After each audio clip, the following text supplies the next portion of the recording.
За тэгээ ATM-д очирлаж байхад өрхийн эмнэлгүүдэд очирлоход за эсвэл нөгөө нэг баяр ёслолын үеэр худалдааны төвүүд дээр очирлоход гэл ер нь л очир дээр нэлээ их асуудлууд үүсдэг. Хаанаас эхлээд хаан дуусж байгааг нь мэдэгдэхгүй эсвэл таны загсаж байгаа игнээ ерөөсөө явахгүй байтал хажуудлын игнээ амар хурдан яваад байгаа юм шиг санагддаг. Тэгээд цагаан эмнэх зорилгоор хоёулаа явж байгаа бол хоёр зэрэг очирлоод тэнгүүт нөгөө орк морк орондууд дуудагдал бас ингээл жоохон хэцүү тий. Юм авчмаар байдаг гэхдээ очирнд бас нилээх асуудал. За тэгээ үүндээ бол би тэр хүний пин кодыг харъя маръя гэж бодохгүй байгаа юм л та тэгтээ.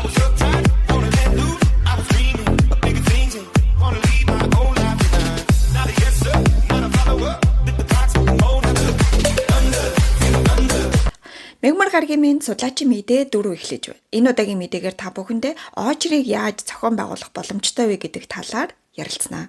За тэгээ энийг юу гэж нэрлэдэг вэ гэсэн чинь line management theory гэдгээр тайлбарлагдсан байна. За тэгээд мөн first in first out буюу FIFO theory-гоор бас тайлбарлагдсан байна. За тэгээд өнөөдөр би та бүхэнд энэ талаар тайлбарлаж өгье. За тэгээд боломжтой бол маргааш эхлээд туршаад үзэхэд яагаад болохгүй гэж те.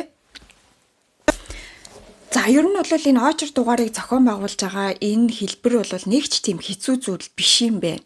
За зурагт харагдаж байгаачлан яг вэ гэхээр бид нар бүгдээрээ ингээл одоо дэлгүүрт байлаа эсвэл ATM дээлаа гэхэд нэг юм кассын ард ч юм уу ATM-ийн ард ч юм уу ингээл уртаар очирлоод олон игнэ үүсгдэг штеп. Тэгэхээр энийг ерөөсөө л бүгдээрээ нэг игнэнд зогсоод тэгээд нэг юм хүлээлгийн нэг зураас байна. Тэрэн дээр нь энд хүлээн өгсөн зураас байх юм байна. За тэгээ хажуудалд нь яг нэг чиглүүлэг нэг зураас байна. За тэгэл тэр зураасныхаа нараас нь бүгдээрээ жагсаа зогсож байна. Энэ нь тэгвэл яг энэ видеог үзээ сууж байгаа чамд ямар ашиг тустай вэ? Ер нь хэрэглэгчид энэ ямар ашиг тустай вэ гэхээр нэгдүгээрт болохоор ихэнд ирсэн хэрэглэгч ихэнд л үйлчлүүлнэ. Өөрөөр хэлбэл очрын ихэнд ирэл зогсон л бол та дараагийн аль нэгэн кассын ажилтан эсвэл аль нэгэн банкны ажилтан таныг хүлээж авах гэж байгаа хүн суулгахад та тийшээ очно гэсэн үг байна. Яг дөрөвгөл одоо нөгөө multi line буюу уламжлалтаар ингээд нэг юмны ардал хүлээхгүйгээр бүх боломжууд таны өмнө нээлттэй хинэн төрүүлж дуусна тийшээгээ та очих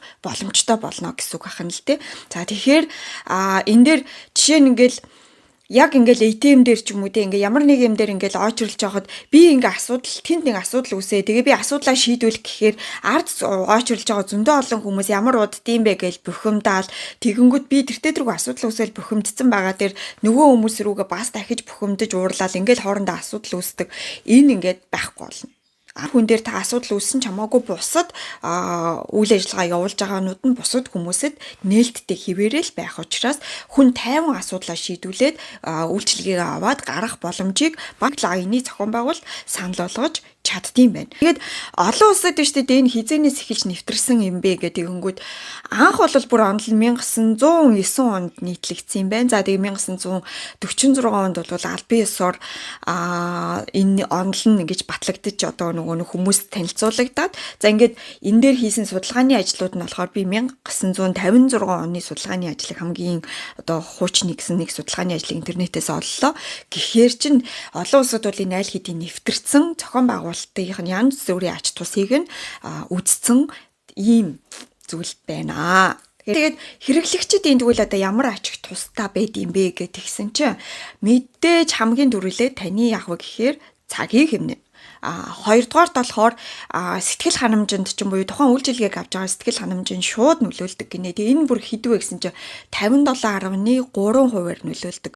Би тооцоолж ирсэн цагаас эрт үйлчилгээг авах эсвэл одоо нөгөө би үйлчилгээ авч байхад надад ямар нэгэн байдлаар шудраг бус санагдах тий өөрөөр хэлбэл ингээд зэрэгцээ зогсож байгаад энэ л одоо очир нэлээ хурдан яваад миний очир ингээ явахгүй гацаад ч юм уу магадгүй тэнд үйлчилгээ авч байгаа хин нэг хүн асуудал үүсэл ингээ би явахгүй тохиолдолд энэ надад яадаг гэхээр шудраг бол санагддаг. Яагаад тэрвэл надаас үлд ирсэн хүн надаас төрүүлээд үйлчилгээ аваад дуусчингууд чи энэ надад ингээ амар хэцүү санагддаг.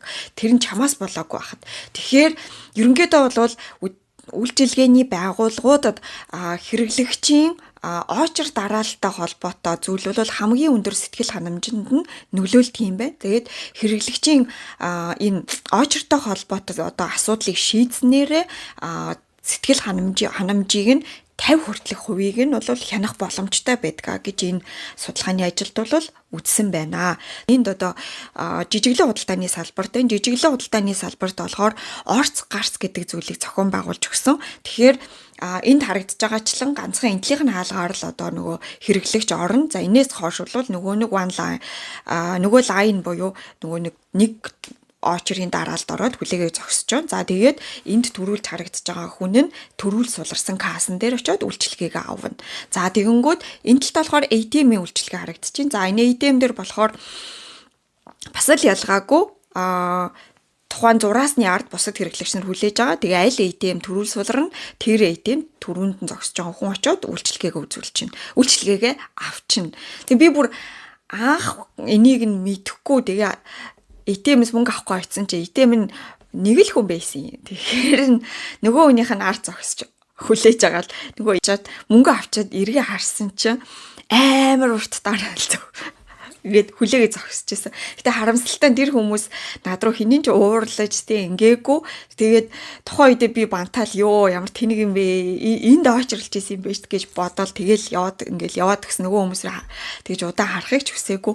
Тэгээ хэрвээ би одоо байгаад ингээ харсан бол тэр хүмүүсийн царай амар ууртай байх байсан баха. Нэг мэдхгүй нэг нөхөр очингуудаа зүгээр ингээ хүмүүс ингээ очирлоо зогсож чад урдуур нь алхаж чад үйлчлэгээ авч исэн хүний дуусангууд нь авчаад ингээ яваад тохирч бусад хүмүүст амар шодрогоос санагдана үстэй. Юу хэлэх гээд байна вэ гэхээр одоо начиг тэр зарчмыг мэдгүй хүмүүс энийг ингээ нэвтрүүлж яхад мэдээж тулах гарч ирдэг. За тэгэхээр одоо хоолны газруудад бол яадаг вэ гэхээр энийг заавал тэг зохион байгуулад идэг хүмүүс байдаггүй. Гэхдээ хин нэгэн хүн одоо ажилтан гарч ирээд ингээд одоо хоолны газрын гадаа хүмүүс ингээд тэг нөгөө очерт ороогүй энэ тэнд ингээд зогссон бол за бүгдээрээ ингээд нэг зураасанд ороод ингээд зогсороо хин төрүүлж ирсэн бэ яг дарааллынхаа дагуу зогсороо гэд ингээл хилчээл буцаад орчдөг. Тэгэнгүүт хүмүүс нөгөө замбраагүй зогсож байсан хүмүүс чинь ингээл нэг дараалд ороод дарааллаж зогсоол ингээд үйлчлэгээ авахгүй л хүлээгээ зогсдог байхгүй. Тэгэхээр яг нэг хүнийг одоо нэмж ажлын байр гаргах шаардлагагүй. Гэхдээ яах нь одоо хин нэгэн хүн зохион байгуулагч ч юм уу хин нэгэн хүн нь энийг ингээд за тэгээрээ гэд хэлэхэд л ерөнхийдөө бол болдог. За дэлгүүрт бол яадаг вэ гэхээр энэ тарагдж байгаа шин дэлгүүрт бол энэ орсон дээр нэг хүн юм уу хоёр хүн зогсож байдаг. За тэгээд за тэр суларлаа шүү, энэ суларлаа шүү ингээрээ гэд хүмүүсийг ингээд чиглүүлээд за тэгээ хэрэгэлсэн сакс максыг нь бол авч хураагаад ингээд байдаг. За ATM энэ дээр бол хүн зогсдоггүй. Яагаад гэвэл одоо Монголд ч гэсэн ATM дээр хүн байхгүй шүү дээ. Тийм болохоор бие биендээ ерөнхийдөө шаардлага тавиад явцдаг. За тэгэхээр зааварчилгааг нь маш томоор, маш ойлгомжтойгоор тавьж өгөх хэрэгтэй. За тэгээд харагдаж байгаачлан одоо ингээд нэг дэвсгэр дээр юм маш урт текстийг одоо бичвэрийг оруулах нь өөрөө хэрэглэгчд уншихад ингээд төвхтэй байдаг. Тийм болохоор зүгээр л ингээд алхмыг зааварчилгааг тухайн газар нааж өгдөг ч юм уу эсвэл зааварчилгааг ингээд алхмаар нь тавьж өгөх нь өөрөө хэрэглэгчд илүү ойлгомжтой байдаг. Хамгийн гол нь хэрэглэгч талаасаа юу вэ гэхээр нэгдүгээрт шударга байх юм байна. За тэгээ хоёрдугаарт яаж очирлахыг нь бидэнд хилээд өгчих юм бол монголчууд бид нар чинь ойлгоол очирлж штэ. Тэгэхгүй болохоор чинь нэгэ дүрмгүй болохоор чинь тэгэл өөрийнхөө очирлахаас өөр арга байхгүй. Ингийн байна гэл би өөрөө л нэг юм бодож болоод тэгэл тэр бодсныхоо дагуу л очирлол зогсчихж байгаа санаагаад байгаа шүү дээ. Дүрмийг нь л ойлгомжтой болоод өччих юм бол Монгол бид нэр айгу хурдан суралцдаг арт түмэн шиг надад санагддаг. Тийм болохоор хэдүүлээ энэ дугаарлалтыг ч ихсэн амар хурдан нэвтрүүлж би чадах байхаа гэж бодож чинь. Тэгээд очир дугаарт нэгдүгээрт бага цагаа зарцуулаад илүү их бүтээмжтэйгээр илүү ухаалгаар хэдүүлээ амьдралынхаа бас нэг асуудлыг шийдэе гэж уриалмаар байна. Ингээд өнөөдрийн дугаарыг түрээд өндөрлөж байна. Өнөөдөр суралцаад маргааш туршицгаая. Энэ бол Сараас мини под байлаа. Өдрийг сайхан өнгөрүүлээрэй. За маань бол Kasb онлайн workshop and training center хүүхний хөгжлийн сургалт болон хүний нөөцийн зөвлөх үйлчилгээг үзүүлдэг компанигаа. Гэт дугаар номер 5 мегмар гарагт уулзлаа. Баяртай.